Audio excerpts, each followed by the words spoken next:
You are tuned to the Indraprasth channel of Akashvani. Entire India is witnessing a spectacle that many few nations are fortunate to experience, and that is the monsoons. The pitter-patter of the rainfall on the tin sheds can inspire a simpleton to write a few good lines.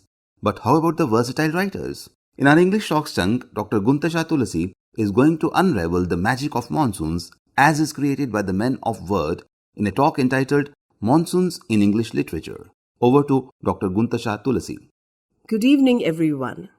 Monsoons or rainy season, as an experience, has different meanings in distinct national contexts.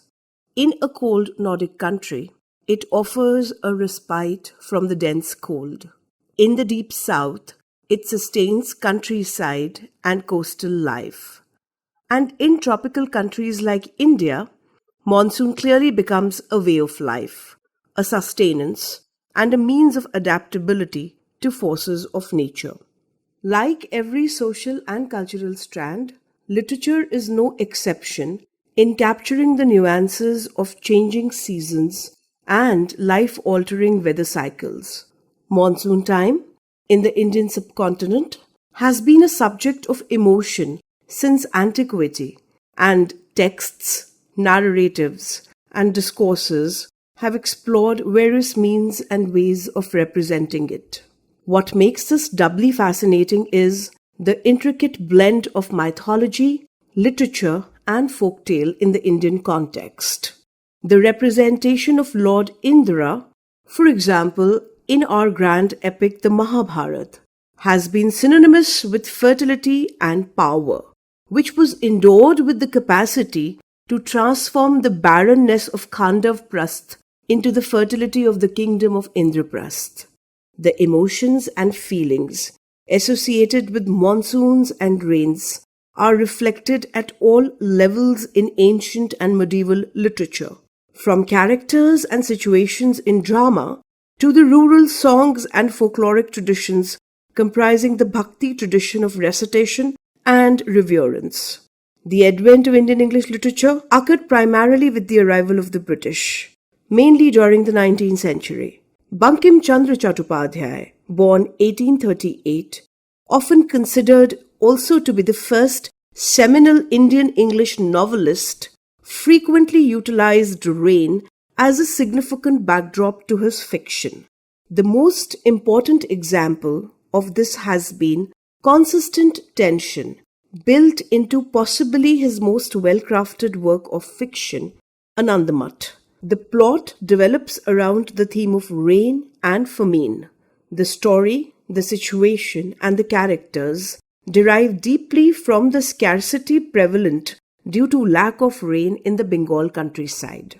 Rabindranath Tagore's literary corpus is another such example. He wrote profusely across Bengali and English, spanning multiple genres such as short stories, poetry, essays, and longer works of fiction. Most of these works captured the dynamics of the countryside and the interplay of gender and caste relations. Almost the entire spectrum of human nature comes alive in Tagore's body of work, and Monsoon is no exception. One of the verses from his collection Extraordinaire, Geetanjali of 1914, numbered 40, connects the themes of rain, despair, and human nature. While often employing the theme of lyrical passion and devices such as personification and symbolism, Tagore transformed rain into a living presence in some of his stories, where it provided the backdrop for romantic representation, separation, or at times nurturing into something fruitful.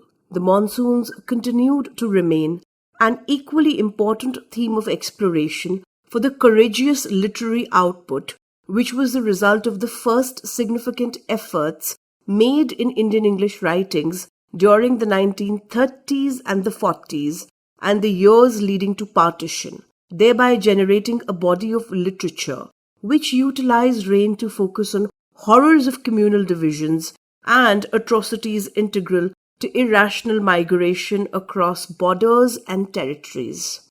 Countless novels, from Chaman Nehel's Azadi to took Khushwant Singh's train to Pakistan captured monsoons as an experiential phenomena, a state which symbolized not only angst of the weather gods but also travesties of migration.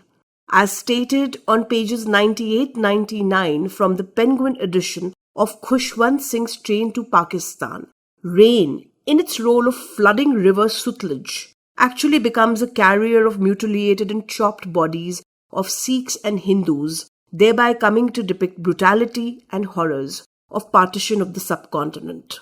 However, Indian English literature has also depicted monsoons and rains as symbols of beauty, harmony, a lush green environment, and possibilities for forging human relationships.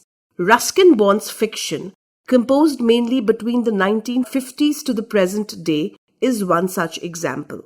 In Blue Umbrella, rain becomes both the thematic and the visual backdrop to the context, which comes stunningly alive through the charging of human emotions between the two main characters of Biniya and Ram Bharosa. Countless of his other narratives, such as A Short Monsoon Diary and Once Upon a Monsoon Time, traverses between genres of a diary entry and novella to foreground rain as almost a living presence, as something which not just determines topography and visuals of the narrative, but seeps into language, emotion, and thematics of his content. Witness the lines from his short autobiographical writing, A Short Monsoon Diary. Drumming on drenched dahlias, the rain on leaves, on lemons, on roof, and so much more. Over recent times, Indian English literature has found a new footing with diaspora and our own homegrown writers, who often do not hesitate to experiment, improvise, and employ bold representational strategies.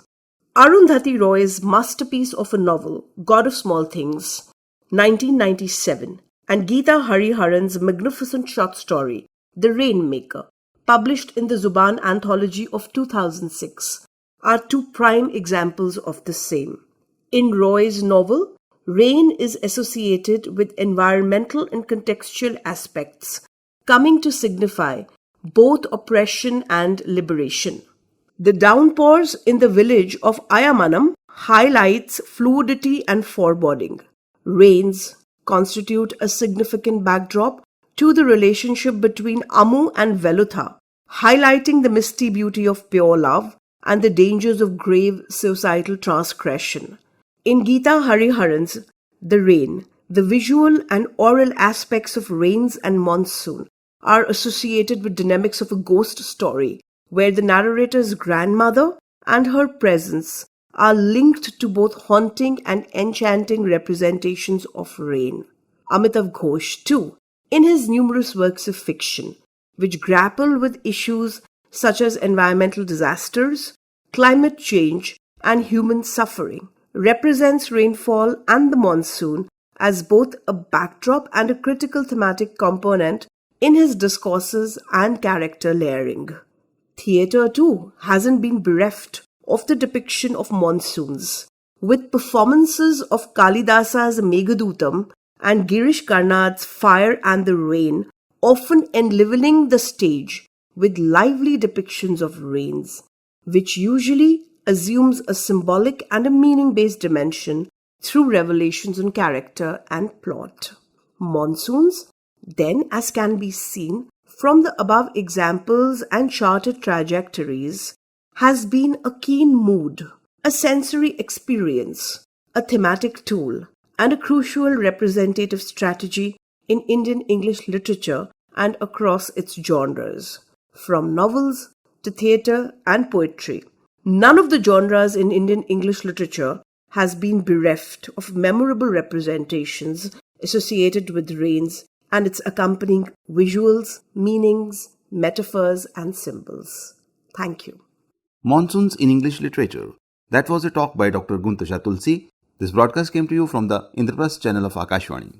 Please stay tuned in for our next broadcast.